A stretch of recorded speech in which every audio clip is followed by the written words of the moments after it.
बच्चों नमस्कार। बच्चों हम लोग कक्षा 10वीं गणित में आज हम पढ़ने वाले हैं गणितीय कथनों की जांच, प्रूफ ऑफ मैथमेटिकल स्टेटमेंट्स।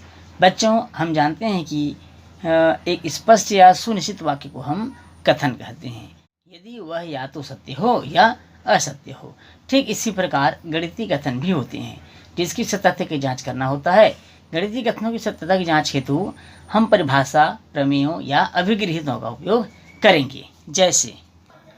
जैसे पहला a का घात m गुणा a का घात n बराबर a का घात m धन 1।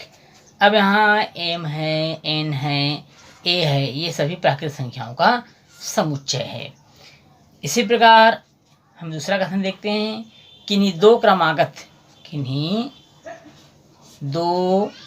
क्रमागत विषम संख्याओं का योग 4 का गुणज होता है। तीसरा हम देखते हैं, जैसे मान लीजिए कथन ए, वर्ग एक आयत है। जब यहीं पर हम दूसरे कथन में देखते हैं बी में, आयत एक समांतर चतुर्भुज है। आयत क्या है? एक समांतर चतुर्भुज है। तो इस तरह से हम परिभाषा हो, प्रमेय हो या अभिगृहीत हो, इनका हम उपयोग इस कथन में हम करेंगे, सत्यता की जांच करने हेतु करेंगे। तो चलिए बच्चों देखते हैं पहला प्रश्न। प्रश्न है बच्चों, बताइए कि निम्नलिखित गणितीय कथन सही है या गलत। उत्तर का कारण भी लिखिए। पहला, चतुर्भुज के अंतःकोणों का योग 350 अंश होता है। दूसरा, किसी वास्तविक संख्या x के लिए x² बड़ा है बराबर है 0। तीसरा, दो सम संख्याओं का जोड़ सम संख्या होता है। चौथा, सभी अभाज्य संख्याएं विषम संख्या होती है। पांचवा, 3n+1 > 4 जहां n एक प्राकृतिक संख्या है। छठवा, x² बड़ा है 0 जहां x वास्तविक संख्या। इसी प्रकार और सारे प्रश्न हैं। तो चलिए देखते हैं पहला प्रश्न को। और पहला प्रश्न में लिखा है कि चतुर्भुज के अंतःकोणों का योग 350 अंश होता है। बच्चों ये 350 अंश होता है, ये गलत है। क्यों गलत है आप देखिए, आइए बताते हैं हम आपको। चतुर्भुज के चारों अंतःकोणों का योग 350 अंश होता है। हम देखते हैं, देखिए क्या होता है बच्चों, ये इस तरह से एक चतुर्भुज मान लेते हैं हम इसको। ये एक चतुर्भुज है। इस चतुर्भुज में एक जो विकर्ण होता है इसको दो त्रिभुजों में बांट रहा है। और हमको मालूम है कि त्रिभुज के तीनों अंतःकोणों का योग 1, 2 और ये 3 तीनों अंतःकोणों का योग 180 अंश होगा। और यहाँ भी 3 अंतःकोण हैं, इनका भी योग 180 अंश होगा। अब 180 अंश प्लस 180 अंश मतलब हो गया 360 अंश। तो हमारा यह जो कथन था 350 अंश होता है, निश्चित रूप से यह गलत है। अब हम चलते हैं दूसरे कथन की ओर। दूसरा कथन था, किसी वास्तविक संख्या x के लिए x² बड़ा है बराबर है 0। ये सही है। क्यों सही है बच्चों? क्योंकि किसी भी वास्तविक संख्या का वर्ग सदैव धनात्मक होता है। तीसरा हमारा कथन है, दो सम संख्याओं का जोड़ सम संख्या होता है। दो सम संख्याओं का जोड़ सम संख्या होता है। यह भी सही है क्योंकि प्रत्येक सम संख्या 2 का गुणज होता है, अतः दो सम संख्याओं का योग भी 2 का गुणज होगा। तो यह कथन भी हमारा सही हो गया। अब हम इसी में देखते हैं चौथा कथन। चौथा कथन है बच्चों, सभी अभाज्य संख्याएं विषम होती है। तो ये गलत है क्योंकि 2 भी अभाज्य संख्या है लेकिन 2 विषम नहीं है। 2 विषम है क्या? 2 विषम नहीं है, 2 सम है लेकिन अभाज्य संख्या है, इसलिए कथन क्या हुआ? गलत हो गया। पांचवा हमारा कथन था 3n+1 बड़ा है 4 से, जहाँ n एक प्राकृतिक संख्या, ऐसा हमारा कथन था। तो यहाँ ये एक गलत है बच्चों। क्यों गलत है? देखिए n का मान अगर हम 1 लेते हैं तभी 4 होगा। n का मान अगर हम 1 लें तभी 4 होगा, लेकिन n का मान अगर 2 लेते हैं तब कितना हो जाएगा? 7 हो जाएगा। तो हर कंडीशन में 2, 3, 4 के लिए तो बड़ा होगा, लेकिन 1 के लिए बड़ा नहीं हो रहा है, 1 के लिए तो बराबर हो रहा है, इसलिए यह कथन हमारा गलत हो गया। अगला है x² बड़ा है 0 से, जहाँ x वास्तविक संख्या है। ये भी गलत होगा। क्यों? क्योंकि 0 भी वास्तविक संख्या है जिसका वर्ग शून्य ही होता है। तो इस तरह से हम कह सकते हैं। और बाकी जो कथन दिए हुए हैं बच्चों, इनको आपको स्वयं समझना है और उसको हल करना है। चलिए बच्चों, चलते हैं अगले प्रश्न की ओर। बच्चों, अगला प्रश्न है, बताइए कि निम्न कथन सत्य है या असत्य है। उत्तर का कारण लिखिए। पहला, सभी बहुभुज पंचभुज होते हैं। दूसरा, सभी षटभुज बहुभुज होते हैं। तीसरा, सभी समसंख्याएं 2 से भाज्य नहीं होती है। चौथा, कुछ वास्तविक संख्याएं अपरिमेय होती है।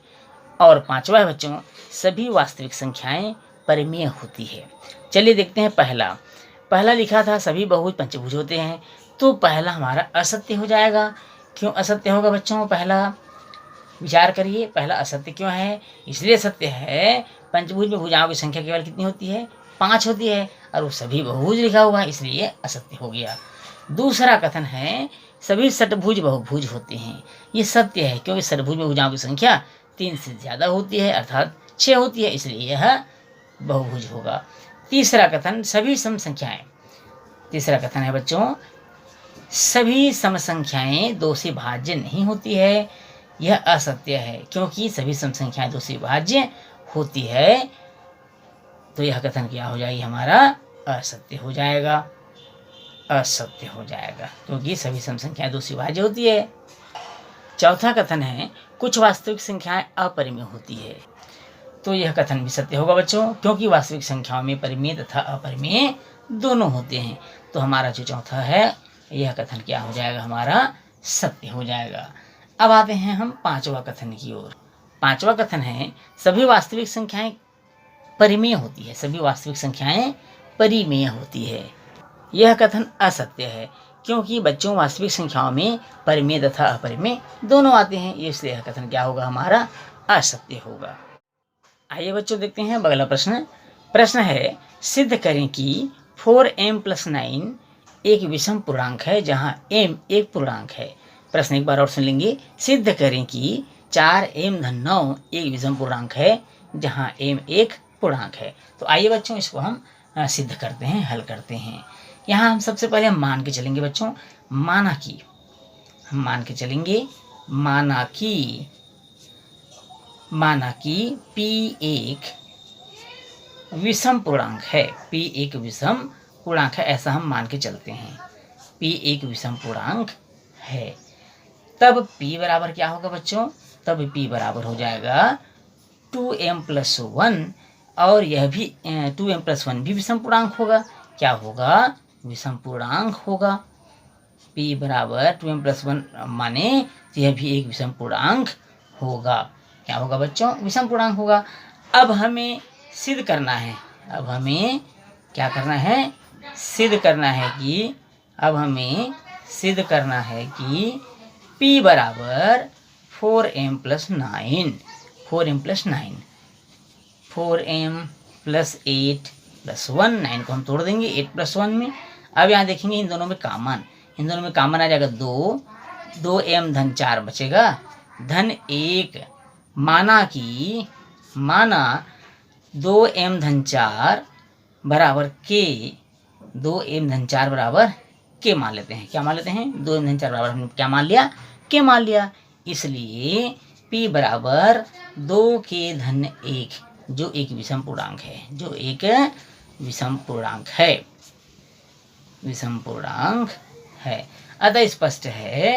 अतः स्पष्ट है कि 4m + 9 जो हमारे प्रश्न में दिया हुआ है, 4m + 9 एक विषम पूर्णांक होगा। यही हमारा सिद्ध करना था बच्चों। आइए बच्चों, देखते हैं अगला प्रश्न। अगला प्रश्न है, किसी समांतर श्रेणी का nवां पद 6n-1 है। सिद्ध करें कि उस श्रेणी के p पदों का योग 3p² + 4p है। 3p² + 4p। चलिए बच्चों, इसको सिद्ध करते हैं। चूंकि nवां पद बराबर 6n-1, 6n-1, nवां पद अर्थात tn बराबर हो जाएगा 6n-1। इसे हम मान लेते हैं समीकरण पहला। n बराबर हम मानते हैं 1 2 3 ... तब t1 n की जगह हम 1 हो जाए, पहले के लेंगे, फिर 2 लेंगे, फिर 3 लेंगे, तो T1 हो जाएगा बच्चों 6 गुणित 1 धन 1 अर्थात हो जाएगा 7। T2 हो जाएगा 6 गुणित 2 धन 1, 6 दिन 12 और 1 13। तो इस तरह से आप T3 T4 भी निकाल सकते हैं। यहाँ पर a बराबर, प्रथम पद a बराबर हो जाएगा 7, इसलिए चूंकि हमको एक सूत्र मालूम है, पदों का योगफल का सूत्र होता है n/2 a प्लस a। इस प्रश्न को हम समांतर श्रेणी वाले पाठ में पढ़े थे बच्चों। यहाँ पर n का मान Sn बराबर हो जाएगा n/2 a plus last term है Tn। लास्ट टर्म में क्या है बच्चों? Tn। इसलिए SP बराबर p पदों का योगफल p/2 a प्लस TP हो जाएगा, a प्लस TP हो जाएगा।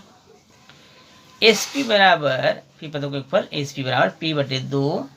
अब यहाँ a हमारा 7 दिया हुआ है और TP 6p धन 1 दिया हुआ है बच्चों। समीकरण पहला से, और समीकरण पहला हमने किसको माना था? 6n+1 को, तो वहाँ से हम ले लिए TP का मान 6p धन 1। p पदों का योगफल SP बराबर p/2। अब यहाँ हो जाएगा 7 और 1 8 हो जाएगा, 8 धन 6p हो जाएगा, है कि नहीं? SP बराबर हो जाएगा बच्चों p/2 गुणित, यहाँ से 2 कामा ले लेते हैं तो आसान हो जाएगा काटना, 2 चौका 8 2 तिया 6 हो जाएगा बच्चों। ये 2 और 2 हम काट देते हैं, तो ये बच गया हमारे पास, p बचा है 4 + 3p बचा हुआ है। अब यहाँ पर p का हम गुणा कर देते हैं, तो ये हो जाएगा 4p + 3p², अर्थात हम इसे लिख सकते हैं p पदों का योगफल बराबर 3p² + 4p। और यही हमको क्या करना था बच्चों? सिद्ध करना था। तो इस तरह से हमने इसको सिद्ध कर लिया है। बच्चों, इस प्रश्न के साथ ही आज की क्लास हम यहीं समाप्त करते हैं। वीडियो अच्छा लगे बच्चों तो वीडियो को लाइक और शेयर जरूर करिएगा, और यदि आप चैनल में नए हैं तो चैनल को सब्सक्राइब करना बिल्कुल नहीं भूलिएगा। बच्चों, फिर मिलेंगे अगले भाग में, तब तक के लिए नमस्कार।